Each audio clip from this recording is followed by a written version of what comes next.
नमस्कार। चलिए सुनते हैं कहानी आलस की कीमत। दिन के 12 बज रहे थे, लेकिन सोहन अभी भी सो रहा था। उसकी माँ सुमित्रा ने आवाज दी, उठ जा बेटा, देख सूरज सर पर चढ़ाया है, कब तक सोता रहेगा। लेकिन सोहन पर कोई असर नहीं हुआ। वह चादर से मुंह ढककर दोबारा सो गया। कुछ देर बाद उसे खाने की खुशबू आने लगी। दाल में तड़का लगते ही उसे जोर की भूख लगने लगी। सोहन उठा और सीधा माँ के पास रसोई में पहुंच गया। सोहन बोला, माँ क्या बनाया है? माँ बोली, पहले जाकर नहा, फिर आना रसोई में, दाल चावल बनाए हैं। दाल चावल सोहन को बहुत पसंद थे। वो फटाफट आंगन में गया और हैंडपंप से पानी भरने लगा। इसी बीच उसे याद आया कि उसने दांत तो मांजे ही नहीं। उसने फटाफट मंजन लेकर दांतों को रगड़ लिया और मग्गा साबुन लेकर बैठ गया नहाने। जल्दी से नहाकर कपड़े पहनकर रसोई में पहुंच गया। तब तक खाना तैयार हो चुका था। माँ ने खाना परोस दिया। खाना बहुत ही स्वादिष्ट बना था। सोहन ने भरपेट खाना खाया। वह खाना खाकर उठा तो माँ ने टोक दिया, अब कहाँ चल दिया? सोहन बोला, माँ लगता है खाना कुछ ज्यादा ही खा लिया है, बहुत तेज नींद आ रही है, मैं तो सोने जा रहा हूँ। सुमित्रा बोली, हे भगवान, अभी 1 घंटे पहले ही तो सोकर उठा है। तुझे बस सारा दिन यही काम है, उठो, खाओ और सो जाओ। तुझे पता है तेरे पिता खेत में कितनी मेहनत करते हैं, तब हमें 2 वक्त की रोटी मिलती है। कुछ नहीं तो जाकर उनकी मदद ही कर दिया कर। उनके लिए खाना ले जा, मैं अभी तैयार कर रही हूँ। सोहन पर तो जैसे दुखों का पहाड़ टूट पड़ा। सोहन बोला, माँ तुम्हें पता है, इतनी धूप में पहले एक बार मैं खाना देने गया था, आकर कितना बीमार पड़ गया था।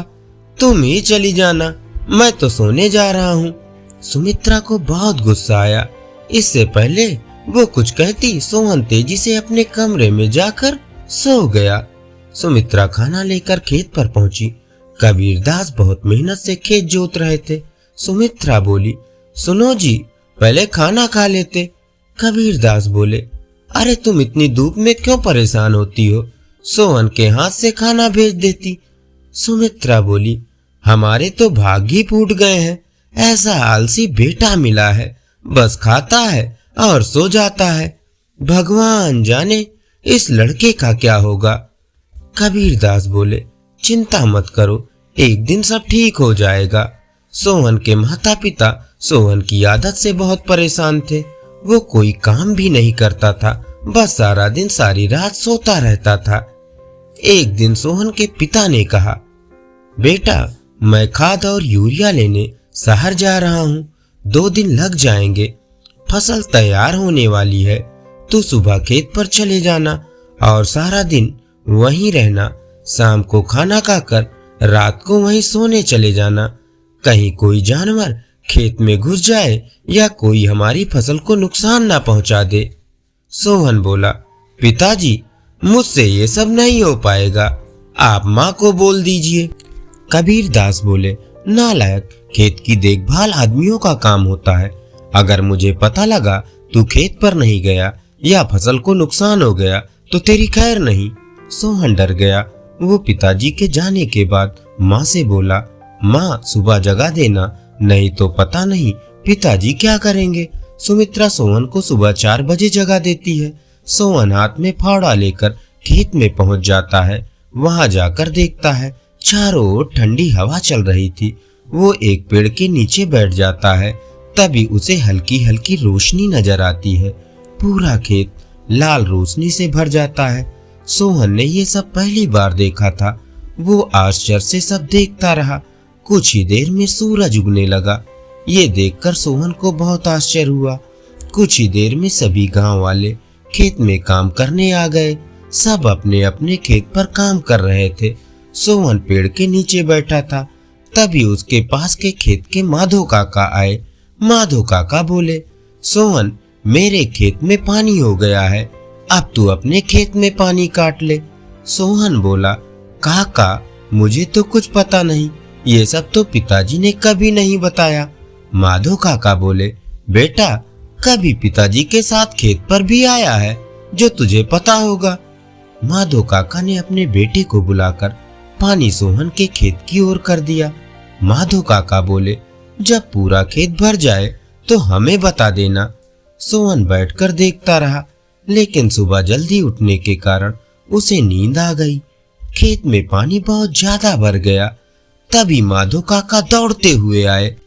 नालायक, यहाँ सोने आया था, अपने पिता की सारी मेहनत बर्बाद कर दी, सारी फसल नष्ट हो गई। सोहन हड़बड़ा कर उठा। उसका खेत पानी से लबालब भरा हुआ था। माधो काका ने जल्दी से पानी दूसरी ओर काटा, लेकिन तब तक बहुत देर हो चुकी थी। लगभग आधी फसल खराब हो चुकी थी।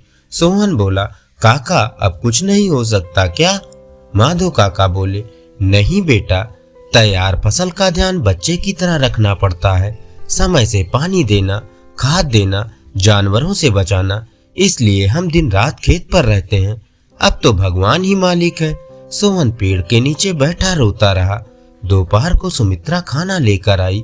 उसे सब पता लगा तो उसने भी सोहन को बहुत डांटा। शाम को सोहन घर नहीं आया, न ही उसने खाना खाया। उसकी भूख, प्यास, नींद सब उड़ चुकी थी। अगले दिन जब कबीरदास घर वापस आए तो उन्होंने सोहन के बारे में पूछा। सुमित्रा ने सारी बात बता दी। कबीरदास सब छोड़कर दौड़ते हुए खेत पर पहुंचे। उन्होंने देखा सोहन पेड़ के नीचे बैठा रो रहा था। आधी फसल खराब हो चुकी थी। सोहन बोला, पिताजी मुझे माफ कर दीजिए, मेरे आलस ने इतना बड़ा नुकसान कर दिया।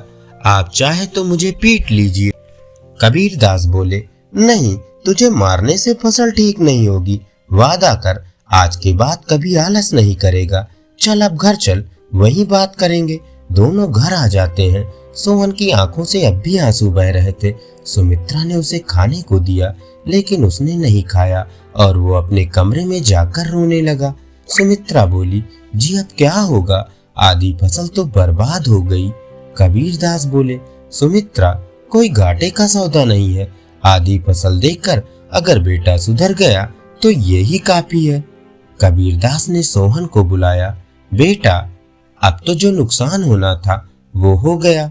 अब हमें कल से आधे खेत की फसल उखाड़कर दोबारा बोनी होगी।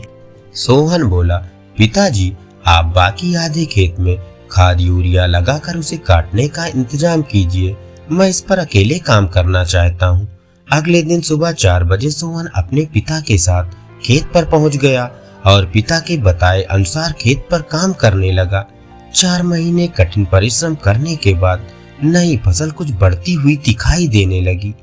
सोहन अब एक कर्मठ, मेहनती इंसान बन चुका था। धन्यवाद। अभी आप सुन रहे थे कहानी आलस की कीमत।